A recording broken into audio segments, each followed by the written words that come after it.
مرحبا بكم مشاهدينا الكرام في هذه النشرة المفصلة، وهذا أبرز عنوانها: غضبة ملكية تهز رئيس الحكومة عزيز خنوش. قبل الدخول في التفاصيل لا تنسوا دعمنا بالإعجاب الفيديو والاشتراك في القناة ليصلكم كل جديد أولا بأول.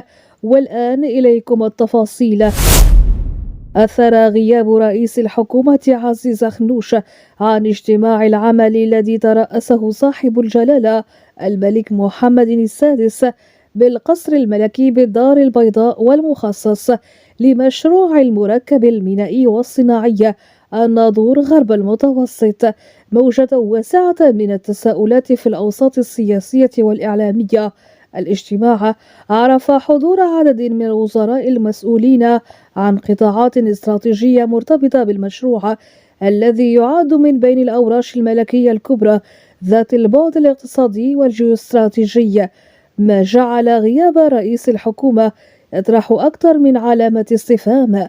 هذا الغياب اللافت لم يصدر بشأنه أي توضيح رسمي، وما فتح الباب أمام تحليلات متعددة. بعض القراءات اعتبرت الأمر مجرد ظرف بروتوكولي أو تنظيمي، بينما ذهبت تحليلات أخرى إلى الحديث عن احتمال وجود فتور سياسي أو رسائل غير معلنة داخل المشهد الحكومي.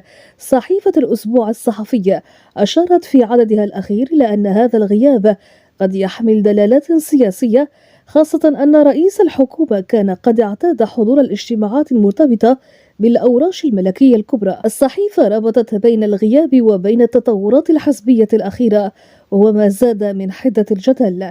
إلى حدود اللحظة لا توجد معطيات رسمية تؤكد أو تنفي هذه التأويلات، ما يجعل كل ما يتم تداوله يدخل في إطار التحليلات السياسية التي تنتظر توضيحا رسميا إن وجد. إذن بين من يرى في الأمر رسالة سياسية ومن يعتبره مجرد غياب عادي، يبقى السؤال مفتوحا إلى أن تتضح الصورة بشكل رسمي. تابعونا دائما لكل المستجدات، ولا تنسوا الإعجاب بالفيديو والاشتراك في القناة.